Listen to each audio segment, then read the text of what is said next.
जैन साथियों, स्वागत है आप सभी का आपके अपने YouTube चैनल जीके जीएस के भंडारा पर। प्यारे साथियों, आज के इस वीडियो में यूपी पुलिस कांस्टेबल री एग्जाम को ध्यान में रखते हुए एग्जामपुर के द्वारा जो UP police constable practice set है वॉल्यूम 2 लॉन्च किया गया, तो उसका सेट नंबर 9 आपको कराने वाला हूं। तो इस सेट को आप लोग पूरा कीजिएगा और सेट को पूरा करने के बाद आपको अपना स्कोर है वो ईमानदारी के साथ कमेंट बॉक्स में शेयर करना और बताना कि आपने इस सेट में से कितने प्रश्न सही किया और ये सेट आपको कैसा लगा। अगर आपको ये सेट पसंद आता है तो आप लोग वीडियो को लाइक कर दीजिएगा। चैनल को आप लोगों ने सब्सक्राइब नहीं कर रखा होगा तो चैनल को आप लोग जरूर सब्सक्राइब कर लीजिएगा। और टोटल 10 सेट है इस वॉल्यूम 2 में, तो 10 सेट आपको कराने वालों। 8 सेट अपलोड हो चुके हैं, आज का अपना ये 9वां सेट है। तो आप लोग लगातार मेहनत करते रहिएगा। पुलिस कांस्टेबल में आपका ही सिलेक्शन होगा, आपके अलावा किसी दूसरे का सिलेक्शन नहीं होने वाला। तो फिर चलिए शुरू करते हैं।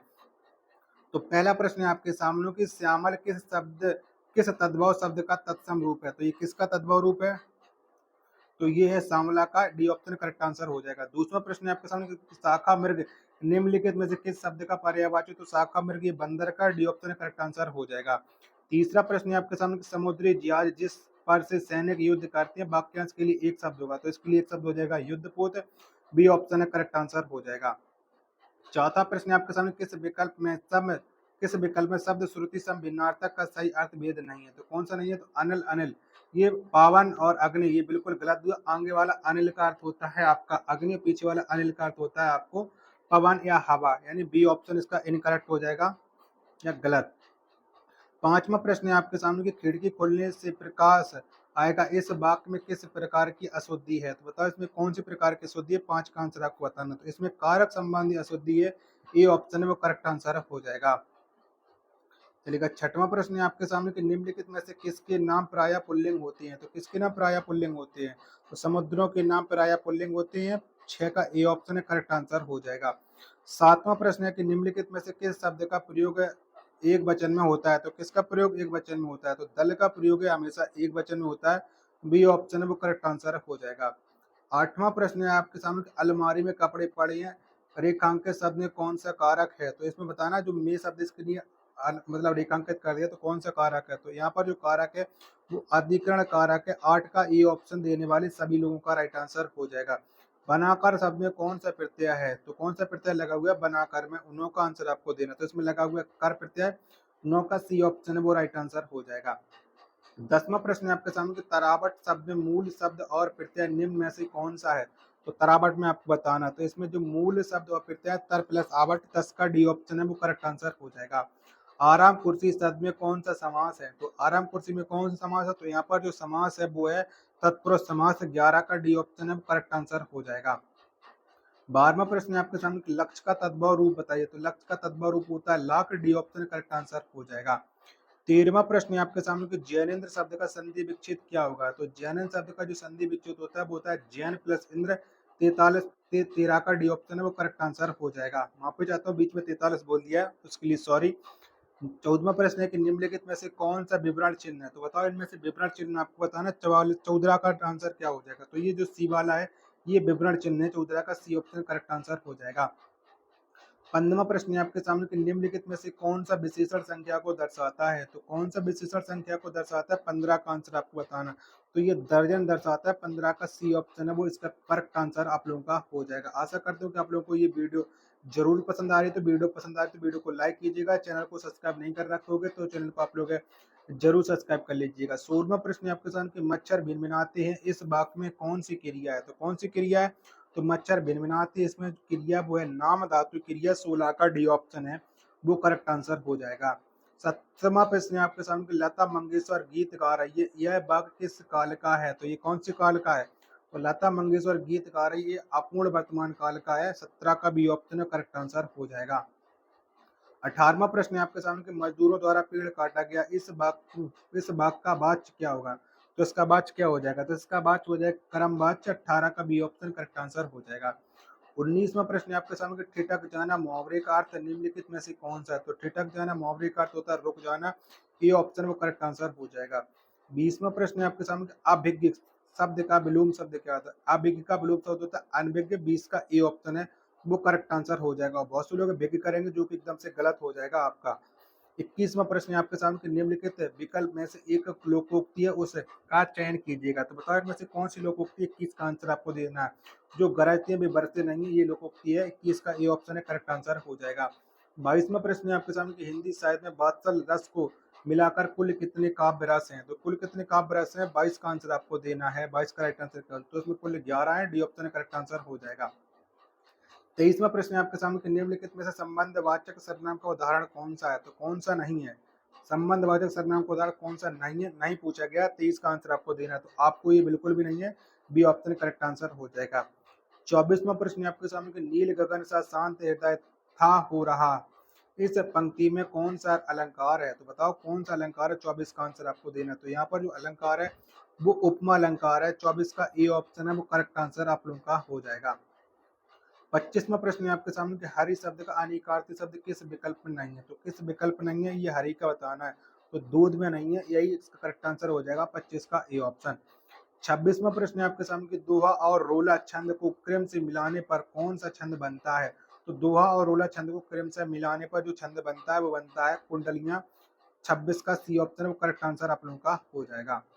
अब दिया गया 27 से लेकर के 31 तक गद्यांश दिया गया, तो गद्यांश को आप लोग वीडियो को रोक करके पढ़ सकते हैं और इसके बाद इसके आंसर आप लोग मिला सकते हैं। तो आधा गद्यांश वो रहा है और आधा गद्यांश आपका ये रहा, तो आप लोग वीडियो को रोक लीजिएगा और पढ़ लीजिएगा। चलिएगा 27वां प्रश्न है आपके सामने, कार्ड प्रणाली प्रणाली में पारदर्शिता का क्या तात्पर्य है। तो बता पारदर्शिता का तात्पर्य आपको बताना। 27 का राइट आंसर क्या हो जाए, तो काम करने के ढंग में बढ़ती गई कुशलता हो जाएगा। 27 का सी ऑप्शन इसका करेक्ट आंसर हो जाएगा। 28वां प्रश्न है आपके सामने, एक माली का कार्य सरकारी सचिव के कार्य से भी बेहतर है यदि।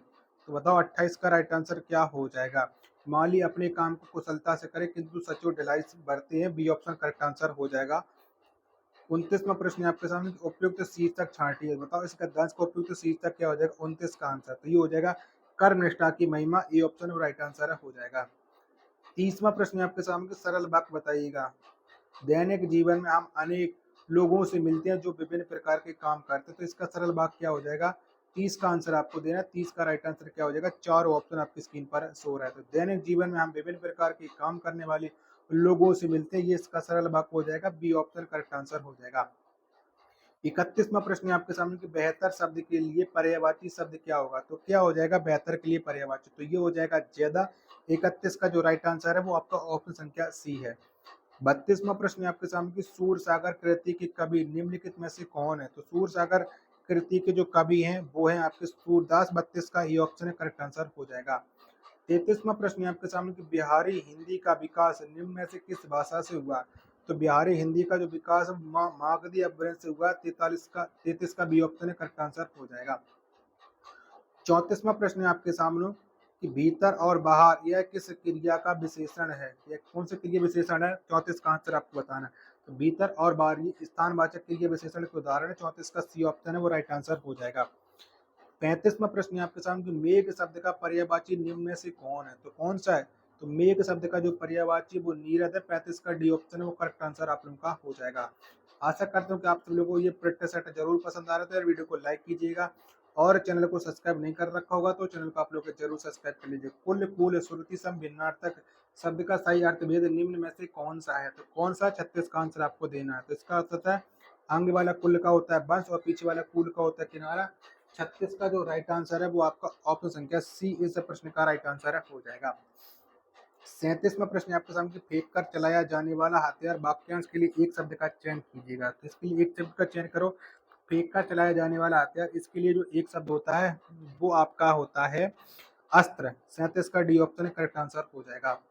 38वां प्रश्न है आपके सामने और ये हिंदी का अंतिम प्रश्न है कि रामायण के रचयिता कौन है। तो आपको पता है कि रामायण के जो रचयिता है वो कौन है, तो वो वाल्मीकि है। 38 का ए ऑप्शन है करेक्ट आंसर हो जाएगा। आशा करते हूँ कि आप लोग को ये वीडियो पसंद आ रही है, तो वीडियो को आप लोग लाइक जरूर कर दीजिएगा। चैनल को आपने अभी तक सब्सक्राइब नहीं कर रखा होगा तो चैनल को आप लोग जरूर सब्सक्राइब कर लीजिएगा। और चलिए अब आपके सामने आ जाता है जीके जीएस के महत्वपूर्ण 37 प्रश्न है। आशा करता हूँ कि आप लोगों को ये जानकारी और वीडियो जरूर पसंद आई, क्योंकि ये सारे के सारे क्वेश्चन आपके एग्जाम के लिए बनाए गए हैं।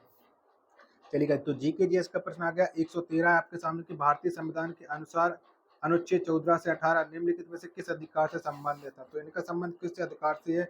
114 का आंसर आपको बताना। तो इसका है समानता का अधिकार। 113 का सी ऑप्शन राइट आंसर है, हो जाएगा।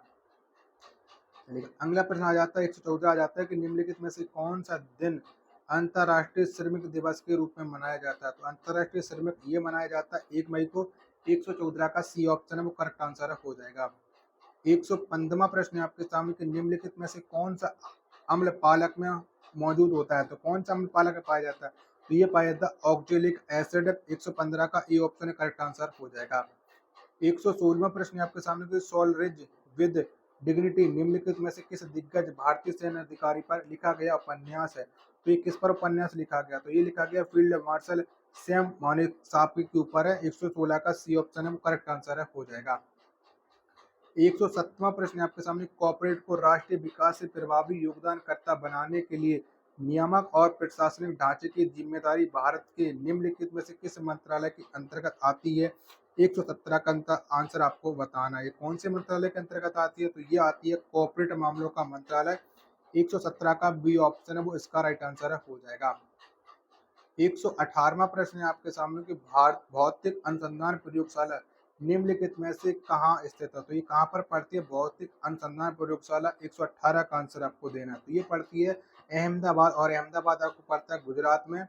चलेगा 119 का आपको राइट क्वेश्चन बताना है कि उत्तर प्रदेश में वुमेन पावर हेल्पलाइन नंबर के लिए संपर्क नंबर क्या है? यानी वुमेन पावर हेल्पलाइन आपको बतानी है। 119 का राइट आंसर क्या हो जाएगा? तो ये आपको पता है 1090 है और इसका मुख्यालय है लखनऊ में। 1090 चौराहा भी लखनऊ में है।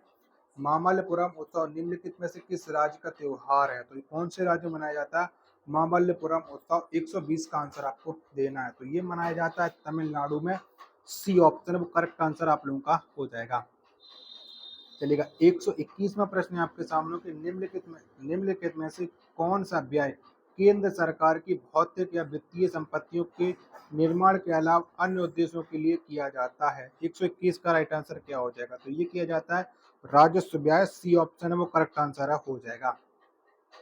122वां प्रश्न है आपके सामने कि प्राचीन जैन और बौद्ध ग्रंथों के अनुसार कितने महाजनपद थे? तो आपको पता है कि 16 महाजनपद थे। और 16 महाजनपद कौन से ऑप्शन में दिया गया? तो ये दिया गया 122 का राइट आंसर हो जाएगा ऑप्शन संख्या ए। 123वां प्रश्न है आपके सामने कि निम्नलिखित में से कौन उत्तर प्रदेश के जिलों में सर्वोच्च रैंकिंग वाले पुलिस अधिकारी हैं? तो जिले का बताना है कमिश्नर के अलावा, सॉरी कमिश्नरी के अलावा। 123 का राइट आंसर क्या हो जाएगा? तो आपको पता है कौन होती है जिले के प्रमुख है? तो ये होते हैं एसपी, जिसे पुलिस अधीक्षक बोला जाता है। 123 का डी ऑप्शन है वो करेक्ट आंसर हो जाएगा। 124वां प्रश्न आपके सामने निम्नलिखित में से कौन सी फसल खरीफ की फसल नहीं है? तो कौन सी नहीं है खरीफ की फसल आपको बताना है। तो जो गेहूं ये खरीफ की नहीं, ये रबी की फसल है। 124 का बी ऑप्शन जितने भी लोग दे रहे हैं उन सबका ये करेक्ट आंसर हो जाएगा।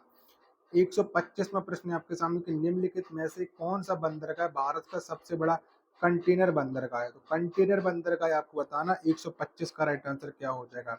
तो आपको पता है कि जवाहरलाल नेहरू बंदरगाह ये सबसे बड़ा कंटेनर बंदरगाह है। 125 का डी ऑप्शन है करेक्ट आंसर हो जाएगा।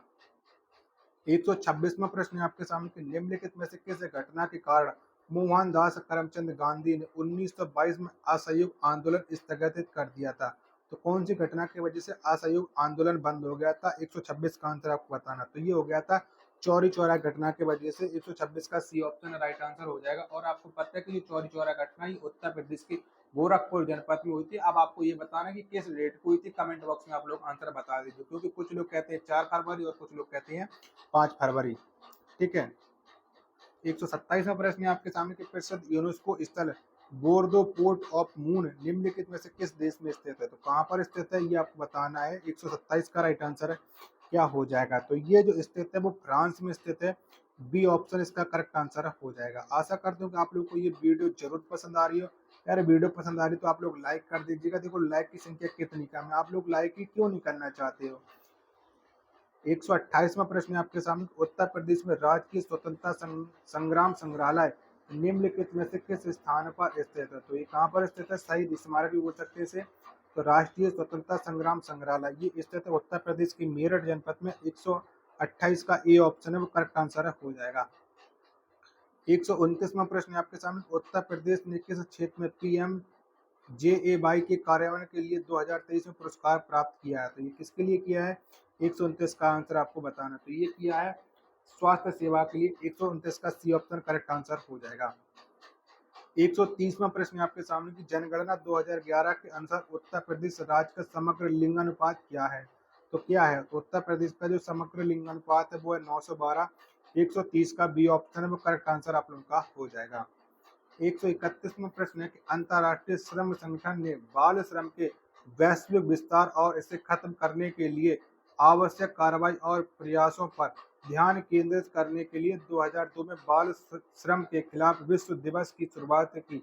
प्रत्येक वर्ष बाल श्रम निषेध दिवस किस तारीख को मनाया जाता है? तो कब मनाया जाता है? 131 का आंसर आपको देना है, बाल श्रम निषेध दिवस है।